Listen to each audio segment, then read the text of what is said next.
Dominic and the ladies purse ഈ വർഷത്തെ അടുത്ത ഹിറ്റാണ് ഈ സിനിമ എന്നാണ് ഇന്നലെ ഇതിൻ്റെ ട്രെയിലർ കണ്ടപ്പോൾ എനിക്ക് തോന്നിയത്. കാരണം ആ ട്രെയിലർ അങ്ങനെയാണ് ചെയ്തു വെച്ചിട്ടുള്ളത്.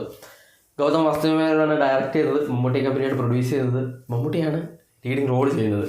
ഒരു പക്ക ഡിറ്റക്റ്റീവ് സിനിമ അതാണെന്നാണ് ഇതിൻ്റെ ട്രെയിലറിൽ കാണിച്ചു തരുന്നത്. 1.5 മിനിറ്റുള്ള ട്രെയിലറാണുള്ളത്. പക്ഷേ 1.5 മിനിറ്റിൽ കുറേ അധികം സിനിമയിലെ ഹിൻസ്, സിനിമ എങ്ങനെ ആയിരിക്കും എന്നുള്ളതിൻ്റെ ഹിൻസ് നമുക്ക് ഈ ഒരു സിനിമയുടെ ട്രെയിലറിൽ നിന്ന് കാണിച്ചു തരുന്നുണ്ട്. അപ്പം ഇത് കണ്ടപ്പോൾ എനിക്ക് തോന്നിയ കാര്യങ്ങളാണ് ഞാൻ പറയുന്നത്. ഒരു മിസ്സിങ് പേഴ്സ്, ആ ഒരു മിസ്സിങ് പേഴ്സ് ആരുടെയാണെന്ന് അന്വേഷിച്ച് പോകുന്നു. അതിൽ നിന്ന് നടക്കുന്ന കുറേ, അതിനെ കണക്ട് ചെയ്ത് നടക്കുന്ന കുറേ അധികം ഇവൻറ്റ്സ്, 1-2 മിസ്സിങ് പേഴ്സൺസ്, ഒരു മർഡർ. അപ്പോൾ ഇതൊക്കെ ആരാണ്, എങ്ങനെയാണ് സംഭവിക്കുന്നത്, എന്താണ് സംഭവിച്ചതെന്നുള്ളത് കണ്ടുപിടിക്കാനായിട്ട് പോകുന്ന ഡൊമിനിക് ഒരു പ്രൈവറ്റ് ഡിറ്റക്റ്റീവാണ്. പണ്ട് പുള്ളിക്കാരൻ പോലീസിൽ എന്തോ ആയിരുന്നു, പണ്ട് ഭയങ്കര കറപ്റ്റഡ് ആയിരുന്നു അങ്ങനെയൊന്ന് പറയുന്നത്. കൈക്കൂലി വാങ്ങിക്കാതെ പുള്ളി ഒരു ഫയൽ പോലും എനിക്കില്ലെന്നൊക്കെ പറയുന്നുണ്ട്. അങ്ങനെയാണോ അതൊക്കെ സിനിമ കാണുന്ന സമയത്ത്, അതായത് കുറേ അധികം ഇവൻസിൻ്റെ ഹിൻസ് നമുക്ക് തരുന്നുണ്ട്. അപ്പം അതിനെല്ലാം സോൾവ് ചെയ്യേണ്ടി വരും ഈ ഒരു സിനിമയിൽ. പിന്നെ ഗൗതം വാസുദേവനാണ് പുള്ളി ഇങ്ങനെ ഒന്നും കാണാതെ സിനിമ ചെയ്യില്ല. കുറേ അധികം ആക്ഷൻ സീക്വൻസുകളും ചേസിങ് സീനുകളും ഒക്കെ ട്രെയിലറിന് 1.5 മിനിറ്റിൽ കാണിക്കുന്നുണ്ട്.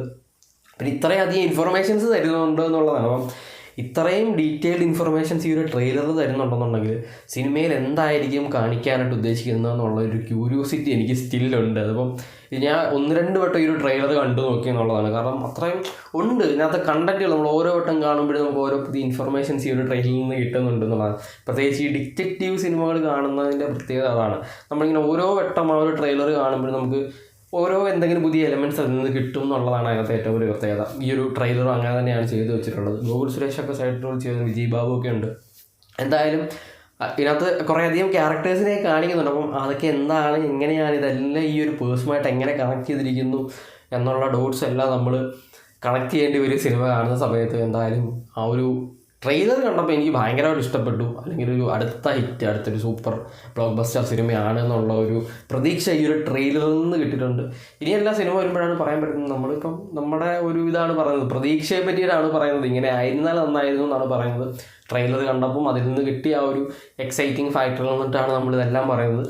ആ ഒരു ട്രെയിലറിനകത്ത് അത്ര എക്സൈറ്റിംഗ് ഫാക്ടേഴ്സ് ഉണ്ടായതുകൊണ്ടുമാണ് ഞാനിങ്ങനെ പറയുന്നത്. എന്തായാലും Dominic and the ladies purse എന്നുള്ള സിനിമയുടെ ആ ഒരു ട്രെയിലർ എനിക്ക് ഭയങ്കരമായിട്ട് ഇഷ്ടപ്പെട്ടു. നിങ്ങൾ കണ്ടിട്ടുണ്ടെങ്കിൽ നിങ്ങളുടെ ഒപ്പീനിയൻസ് നിങ്ങൾ കമൻറ്റായിട്ട് പറയാം. പിന്നെ വീഡിയോ ഇഷ്ടപ്പെട്ടാൽ ലൈക്ക് ചെയ്യുക, ഷെയർ ചെയ്യുക, സബ്സ്ക്രൈബ് ചെയ്യുക. നമ്മൾ നെക്സ്റ്റ് വീഡിയോ കാണാൻ. Bye guys.